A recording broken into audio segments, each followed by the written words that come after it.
사랑합니다. 주변에 계신 분들하고 인사 나눕시다. 사랑합니다. 반갑습니다. 은혜 많이 받으세요.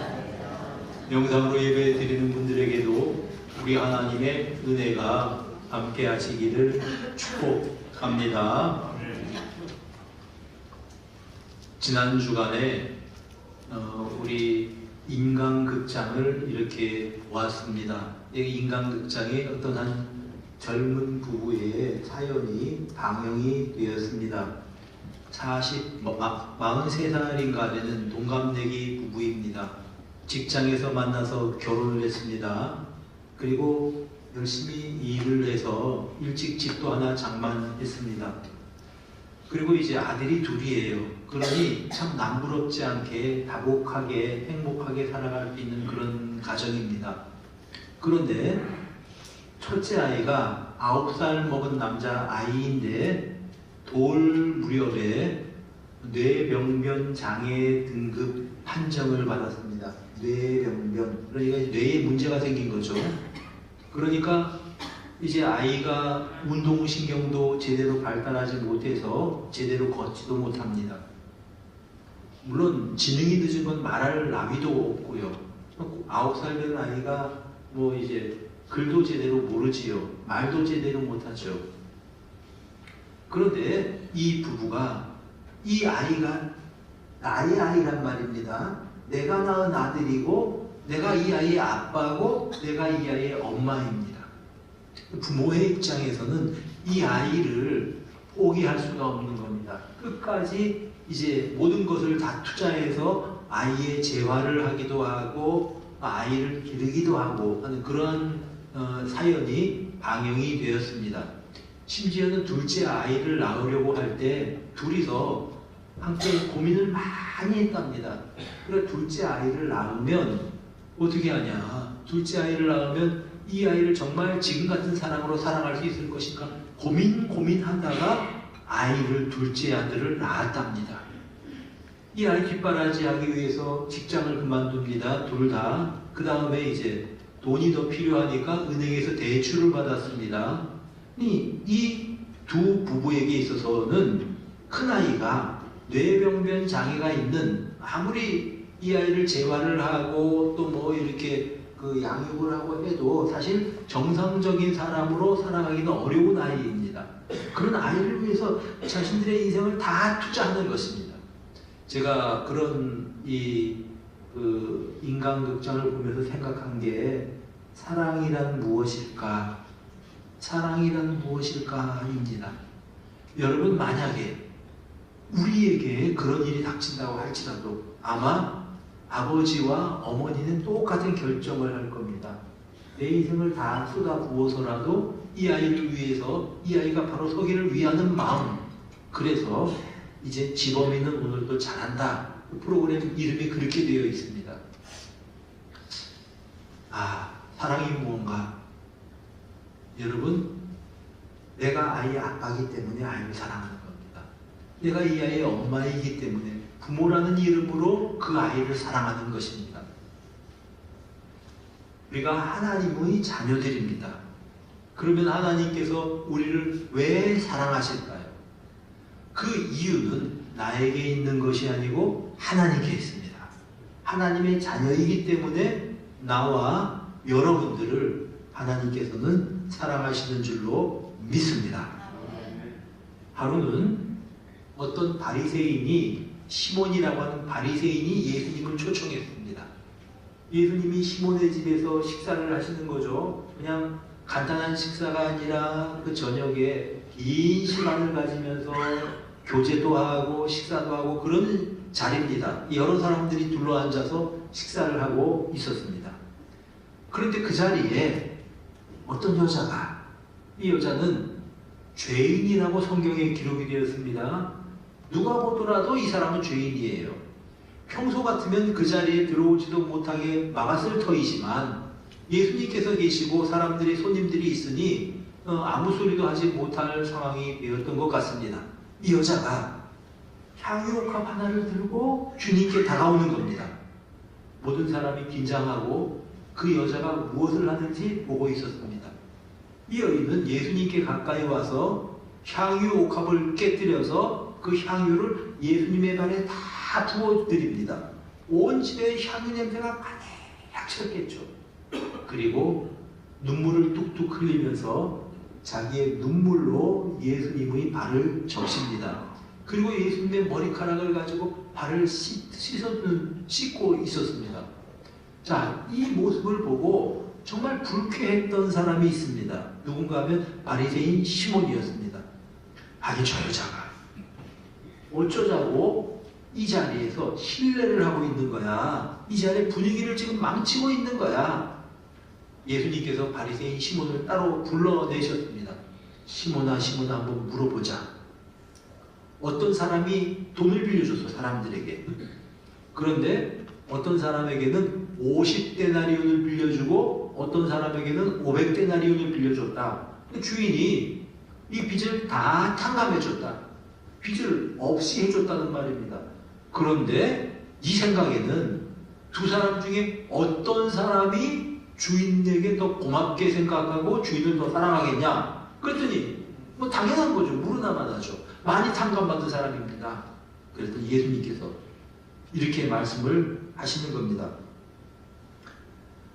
너는 내가 들어올 때 발 씻을 물도 하나 주지 않았다. 그러나 이 여자는 향유를 내 발에 붓고 눈물로 내 발을 씻었다.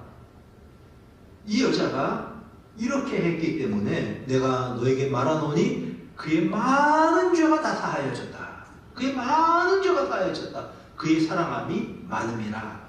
여러분, 이 여자의 죄를 용서하셨다는 겁니다. 그런데 그 용서하신 이유가 이 여자가 시몬과 이 여자 가운데 이 여자가 죄를 적게 지어서가 아닙니다. 그냥 우리가 제3자가 보면 바리새인 시몬, 죄인인 여자, 누가 더 의인이냐 물어보면 누구도 할 거 없이 시몬입니다. 이렇게 답을 할 거예요. 예수님께서 이 여자의 많은 죄가 다 사함을 받았다. 사하여졌다. 그러면서 이 여자의 사랑함이 많기 때문이다. 자, 여러분 뭡니까? 이 여자를 용서해 주시는 이유는 이 여자에게 있는 것이 아니라 기준이 주님께 있다고 하는 겁니다. 주님께서, 주님을 더 사랑하는 그 사람에게 주님께서 이 죄를 사하여졌다. 이렇게 선포하시는 것입니다. 사랑하는 여러분, 하나님께서 우리를 사랑하십니다.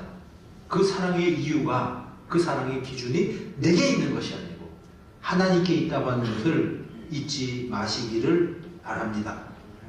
자, 오늘 본문은요, 이 히브리 사람들에게 말씀하신 그런 말씀입니다.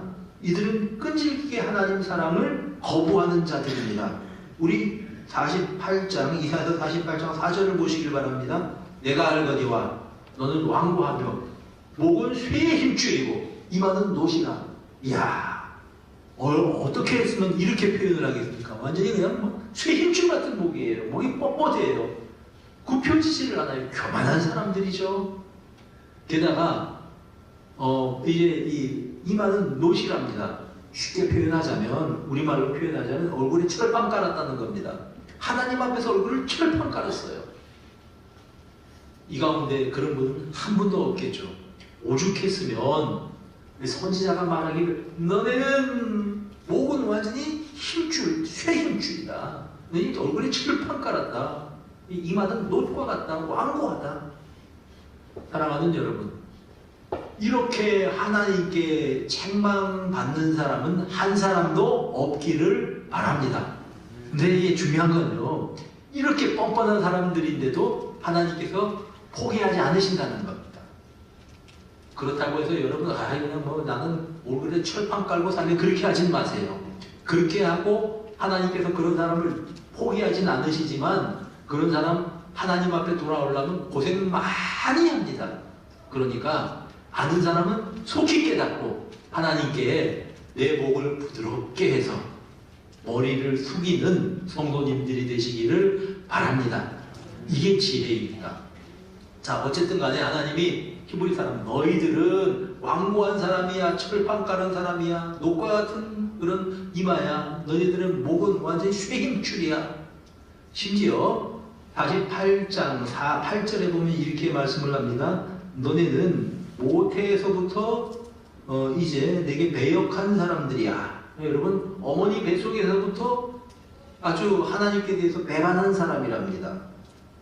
그런 자들인데, 그런 자들이 어떤 사람들인데 이렇게 이들이 하나님을 반역하고 배반합니까? 이사야서 44장 2절에는 이렇게 말씀을 합니다. 한번 읽어보겠습니다. 시작.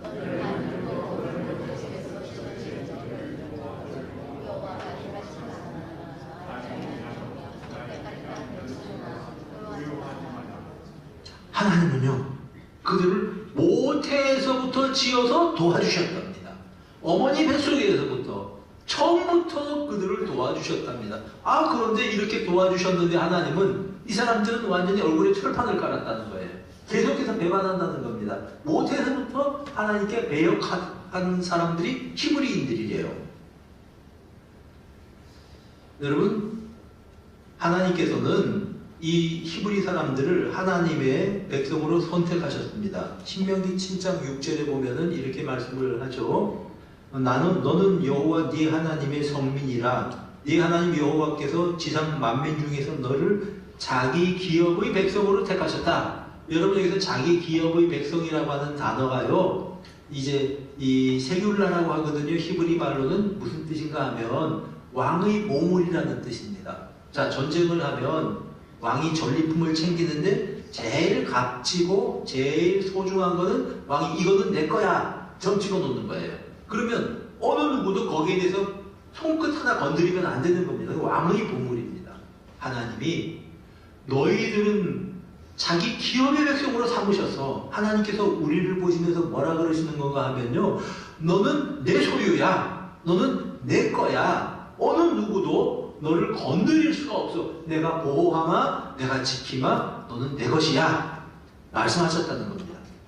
사랑하는 여러분, 하나님께서 우리를 보면서 너는 내 거야. 너는 내 거야. 내 소유야. 너는 다른 어느 누가 건드릴 수 없도록 내가 내 것이기 때문에, 내 소유이기 때문에 보호할 거야. 말씀하시는 하나님이신 줄로 믿습니다. 나는 하나님의 것이다. 하나님의 소유이다. 그런데 그런 이스라엘 사람들을, 히브리 사람들을 하나님께서 택하신 이유가 그들에게 있는 것이 아니라고 말씀하십니다. 7절에 보니까 너희들의 수요가 많기 때문에 너희들을 하나님께서 택하신 것이 아니다. 숫자가 많아서 그들을 하나님께서 택하신 게 아니라는 겁니다. 그들이 의로운 백성이어서 그들을 선택한 것이 아닙니다. 아브라함의 조상들은 우상 섬기는 사람들입니다. 아브라함이 의로워서 하나님께서 그 후손들을 하나님의 백성으로 삼았다. 그런 것이 아니라고 하는 것입니다. 그들을 하나님의 백성으로 삼은 이유는 사랑하시기 때문에, 그러니까 그 이유가 그들에게 있는 게 아니라는 거죠. 그걸 선택했다고 그렇게 말씀을 우리에게 말씀하시는 것입니다. 여러분, 이 사실을 아시기 바랍니다. 우리가 하나님의 자녀가 되었는데 우리가 착하게 살아서 하나님 자녀로 삼은 게 아닌 줄로 아시기를 바랍니다. 어느 누구도 하나님 앞에 나와서 아이고 내가 참 잘생겼으니까, 내가 미모가 뛰어나니까 하나님 나를 사랑하시나 보다 착각하지 마시기 바랍니다. 내가 교회 헌금을 많이 하기 때문에 아이고 하나님이 내 재산을 보고 하나님 나를 사랑하시나 보다 아니라고 하는 것입니다. 하나님이 우리를 하나님의 자녀로 삼아주신 이유는 내게 있는 것이 아니고 하나님께 있습니다. 하나님이 우리를 사랑하시기 때문에, 그래서 그것을 우리를 택하셨다 그렇게 표현하고 있는 것입니다. 쉽게 말하면 하나님의 사랑은 무조건적이라고 하는 겁니다. 자, 오늘 본문에 다시 돌아와서 이렇게 하나님께서 택해 주신 하나님의 백성인데, 그들은 이스라엘 백성들의 역사를 보면 반복해서 하나님께 거역하고 반역하고 배반한 역사를 그들은 이제 살아왔습니다. 무슨 말씀인고 하니, 여러분, 시내산의 아래에서 그들이 금송아지를 만들었습니다. 하나님이 자기들을 인도하셨잖아요. 금송아지 만들고 이게 여호와라 그러고 축제를 하고 먹고 마시고 하나님을 아주 그냥 이제 배반한 일입니다. 또 가나안 땅에 들어가서도 역시 마찬가지입니다. 바알신을 섬기고 아세라신을 섬기고 참다 하나님께서 더 이상 참지 못하시고 그들이 완전히 이제 망하도록 내버려 놔두셨습니다. 외국 군대가 와서, 바벨론 군대가 와서 그들을 다 포로로 끌고 갔습니다. 여러분, 끝까지 우리가 하나님 앞에 회개하지 않고 그냥 이 쇠힘줄 같이 그냥 얼굴에 놋과 같이, 이마에 놋과 같이 그냥 철판을 깔고 막 하나님을 거부하고 살면 어떻게 되는지 아십니까? 하나님께서 그들을 버리지는 않으시지만 고생시키세요. 그래서 우리가 하나님께서 얼굴을 보고 하나님께서 이제 뭔가 우리에 대해서 좀 이렇게 이제 불편하신 마음이 있다 생각할 때 속히 그 자리에서 하나님이 원하시는 곳으로 옮겨가는 지혜로운 성도들이 다 되시기를 바랍니다. 자, 어쨌든 간에 그들은 그렇게 됐다는 거죠. 완전히 포로가 되었다는 것입니다. 근데 하나님께서는 그럼에도 불구하고 포로가 된 그들을 포기하지 않으신다는 겁니다. 오늘 본문의 말씀은 너희들을 위해서, 그들을 위해서 은비한 일을 행하겠다. 6절에 보니까 은비한 일을 내게 듣게 했다. 이 은비한 일은 은밀한 일, 비밀스러운 일이라고 하는 거죠. 그런 일을 하겠다. 그러면 그 일이 무엇입니까? 자, 48장 12절을 한번 읽어보시기를 바랍니다. 시작. 야곱아, 내가 부른 이스라엘아, 내게 들으라. 나는 그니, 나는 처음이요 또 마지막이라. 내가 너를 이스라엘이라고 불렀다. 승리자라고 불러주셨다는 거죠. 자, 그 다음에 하나님께서 14절, 너희는 다 모여들으라. 나 여호와가 사랑하는 자는 나의 기뻐하는 뜻을 바벨론에 행하리니. 자, 나 여호와가 사랑하는 자가 누구일까요? 여기서 말하는 사랑하는 자는 바로 고레스 왕입니다. 하나님께서 그 여호와가 사랑하는 그 고레스 왕이 그들을 바벨론으로 끌고 간 바벨론 사람들, 그 악한 갈대아 사람들을 더 강한 고레스 왕이 그들을 막 무찌르고 그 하나님의 백성들을 해방시켜 주실 것이다. 자기 고국으로 돌아오게 하실 것이다. 이게 바로 은비한 일이라고 하는 겁니다. 자, 그러니 그들은 그렇게 반역을 하는데 그냥 모태에서부터 하나님께 그 반역하고 배반한 자들이지만 그런 하나님께서는 그런 그들을 하나님께서는 포기하지 않으시고 버리지 않으시고 다시 회복시켜 주신다는 것입니다. 이것이 하나님의 사랑입니다. 자, 그러면 하나님은 왜 그렇게 그들에 대해서 끔찍하게 사랑하시는 것일까요? 오늘 9절 말씀을 한번 읽어보도록 하겠습니다. 시작.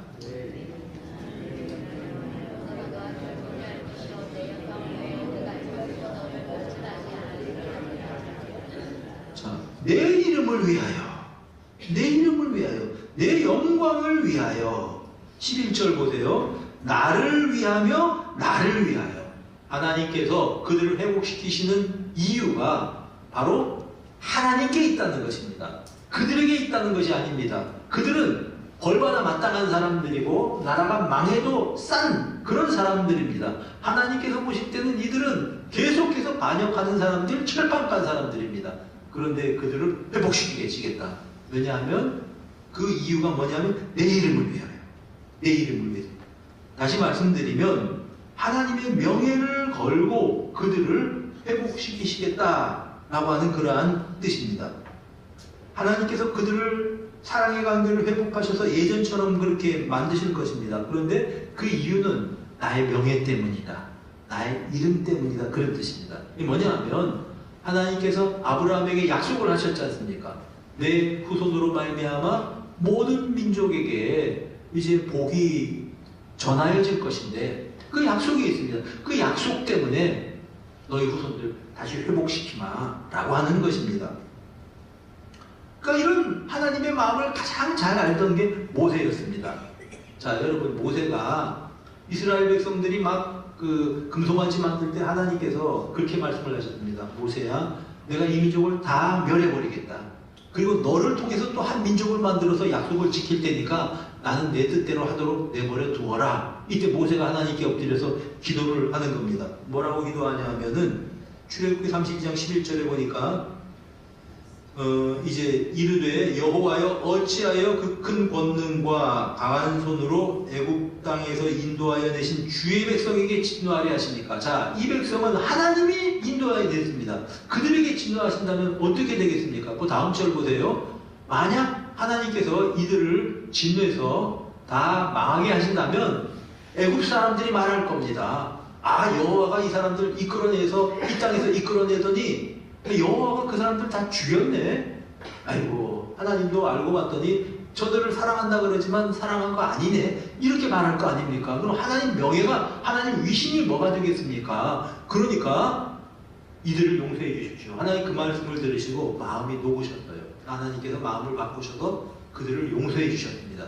자, 가데스바네아에서 정탐꾼 사건 아시죠? 막 그냥 열 정탐꾼들의 소식을, 그 보고를 듣고 사람들이 울고 난리가 났습니다. 그들이 이제 모세 말고 우리 지휘관 하나를 세우고 지도자 한 사람을 세워서 애굽으로 돌아가자 이럽니다. 하나님께서 너무 화가 나셨습니다.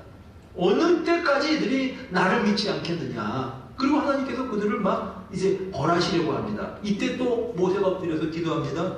뭐라고 기도를 했느냐 하면은 민수기 14장 15절에 주께서 이 백성을 하나같이 죽이시면 주의 명성을 들은 여러 나라가 말하기를 여호와가 이 백성에게 주기로 맹세할 땅에 인도할 능력이 없으므로 광야에서 죽였다. 하나님 무능해서 이 사람들 죽였다고 할 거 아닙니까? 그러면 하나님 명예가 훼손이 됩니다. 하나님 이름이 어떻게 되겠습니까? 그 말씀을, 그 기도를 들으시고 하나님께서 그들을 용서하여 주셨다는 겁니다. 모세가 하나님의 마음을 정확히 알았어요. 그 백성들을 왜 하나님께서 회복시키시는가? 하나님의 이름 때문에, 하나님의 명예 때문에, 하나님이 약속하셨기 때문입니다. 그들에게 있는 것이 아니고 회복시키시는 이유가 하나님께 있다고 하는 그런 말씀입니다. 하나님이 우리를 사랑하십니다. 하나님께서 우리를 회복시키십니다. 왜 회복시키십니까? 우리가 우리에게 있는 것이 아닌 그 이유가 하나님이 우리를 사랑하기로, 하나님의 자녀로 삼으시기로 결심하셨기 때문에 우리를 하나님께서는 회복시키신다고 하는 그러한 뜻입니다. 여러분, 다윗이 이런 하나님의 마음을 잘 알았습니다. 뭐라고 다윗이 노래를 하는가 하면 시편 23편에 여호와는 나의 목자시니 내가 부족함이 없으리로다. 하나님만 계시면 부족함이 없습니다. 믿으십니까? 하나님이 계시면 나는 부족한 것이 없습니다. 그가 나를 푸른 초장에 누이시며 풀밭에 누이시며 쉴만한 물가로 인도하시는도다. 그 다음에 내 영혼을 소생시키시고 자기 이름을 위하여 의의 길로 인도하신다. 하나님께서 하나님의 이름을 걸고 나를 의로운 길로 인도하실 것입니다. 하나님께서 하나님의 명예를 걸고 내 인생을 인도하실 것입니다. 때로는 사망의 묻지만 골짜기를 지날 때가 있을 것입니다. 그러나 거기에서도 주님께서 지켜주시고 지팡이와 막대기로 인도해 주실 것입니다. 하나님께서 나를 긍휼히 여겨주셔서 내 원수들 눈앞에서 항상 잘 차려주시고 기름으로 내 머리에 바르실 것입니다. 내 평생의 선하심과 인자심이 나를 따를 것입니다. 그리고 내가 하나님의 집에 영원히 살 것입니다. 여러분, 그의 이름을 위하여 하나님의 명예를 걸고 하나님께서 약속하셨으니까 그 신실하신 약속을 지키기 위해서 의의 길로 인도하실 것입니다. 이것이 하나님의 사랑입니다. 자, 이런 다윗의 하나님 또는 이제 이사야의 하나님이 나와 여러분의 하나님이신 줄로 믿으시기를 바랍니다. 예수님께서 최후의 만찬 석상에서 제자들에게 이제 같이 식사를 하시면서 이렇게 말씀을 하십니다. 누가복음 22장 20절입니다. 한번 읽어봅시다. 시작. 저녁 먹은 후에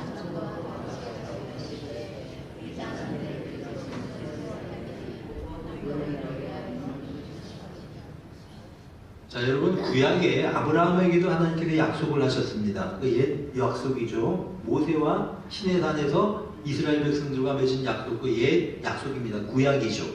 근데 우리 주님께서는 이제는 내 피로 너희와 새로이 언약을 세우겠다.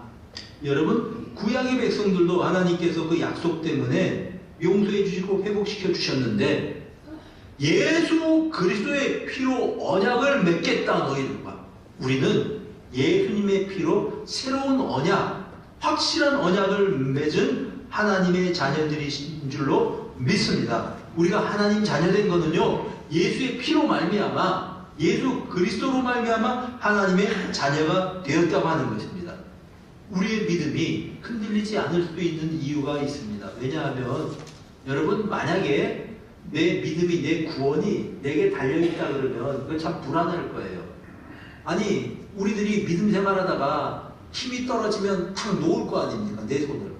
우리가 인생길 살아가다가 때로는 지치고 무너지면 그냥 푹 주저앉을 거 아닙니까? 하나님과 멀어지는 거예요.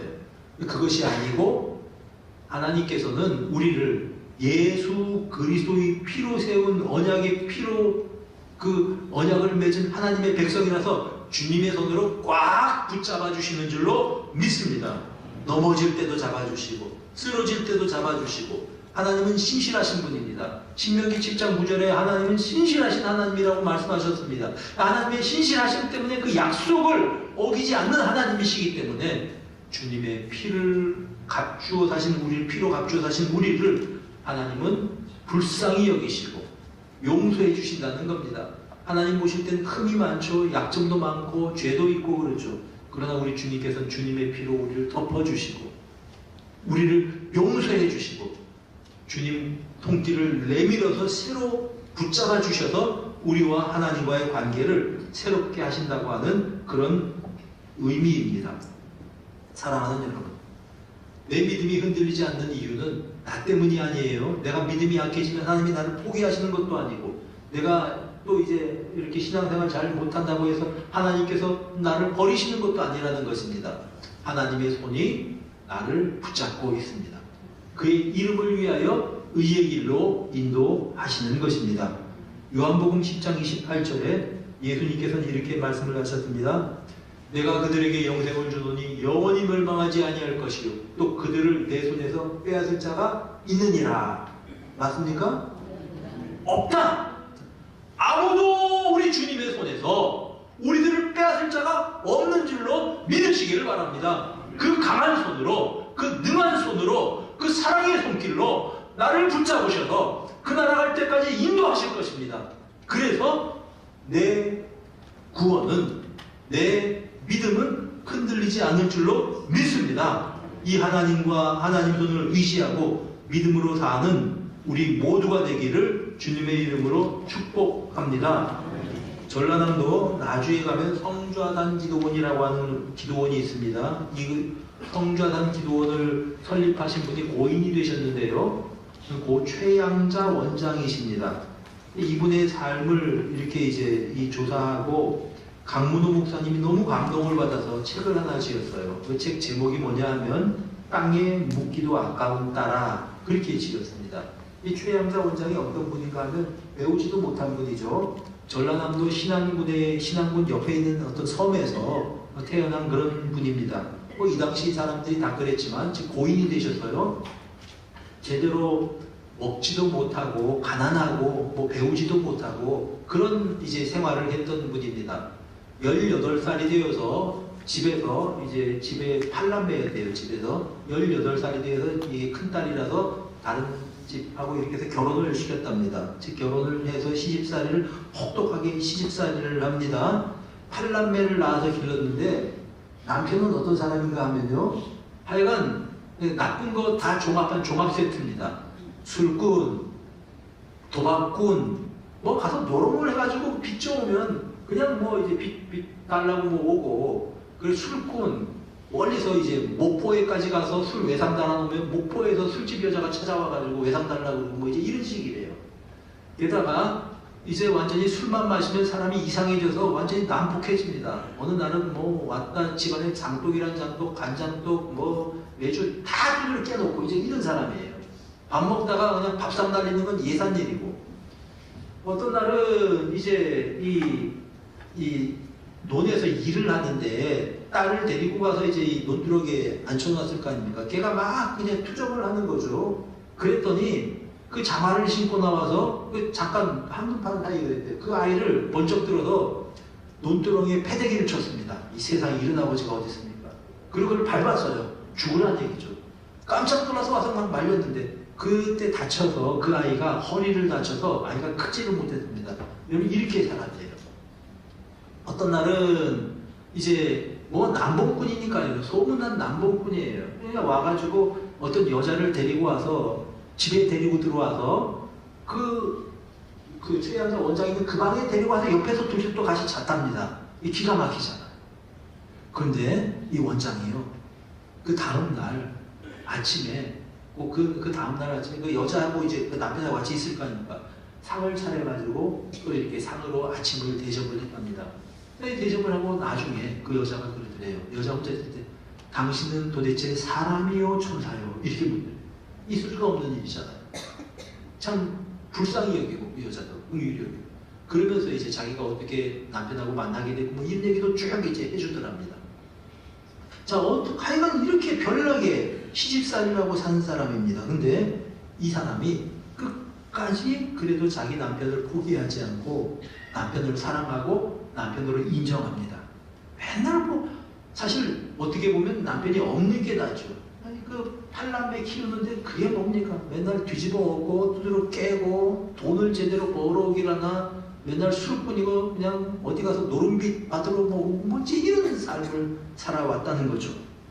그런데도 이 원장이 남편을 끝까지 용서하고 품고 사랑했던 이유가 있습니다. 그게 뭐냐 하면 하나님께서 나를 사랑하시기 때문에 하나님이 나를 그렇게 사랑하시기 때문에 나도 비록 내 남편이 좀 뭐 완전히 개판 오죽 5분 전이지만 그러나 나는 끝까지 남편을 사랑한다는 겁니다.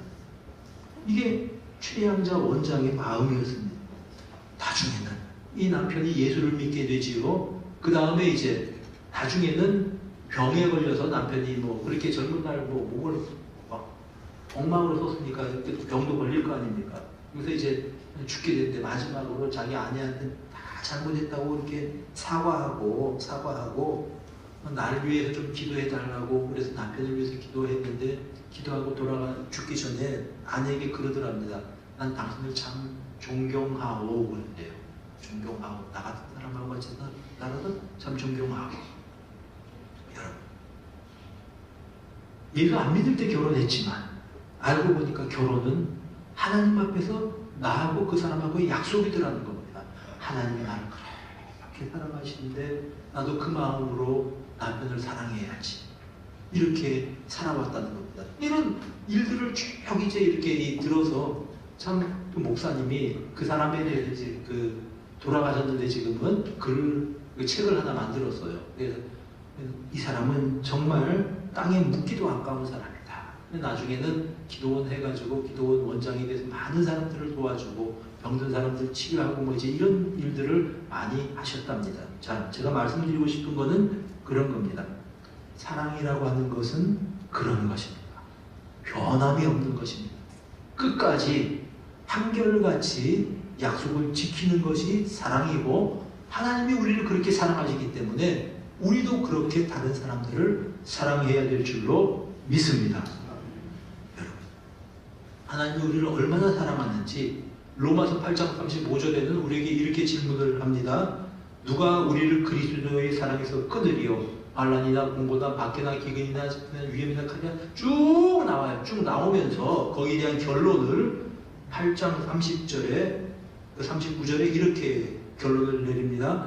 높음이나 기쁨이나 다른 어떤 피조물이라도 우리를 우리 주 그리스도 예수 안에 하나님의 사랑에서 끊을 수 없느니라.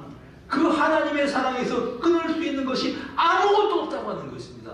하나님의 그 사랑의 줄로부터 끊을 수 있는 것이 우리를 끊어낼 수 있는 것이 아무도 없습니다. 하나님의 손으로 우리를 붙들고 계시기 때문에 그렇습니다. 이것이 하나님의 사랑입니다. 그래서 우리는 안심하고 담대하게 우리에게 주어진 인생길을 믿음으로 살아가는 것입니다. 오늘도 내일도 그 사랑에 매여서 우리 주님과 동행하는 여러 성도님들 다 되시기를 주님의 이름으로 축복합니다. 우리 다 일어나셔서 같이 찬송 같이 부르시겠습니다.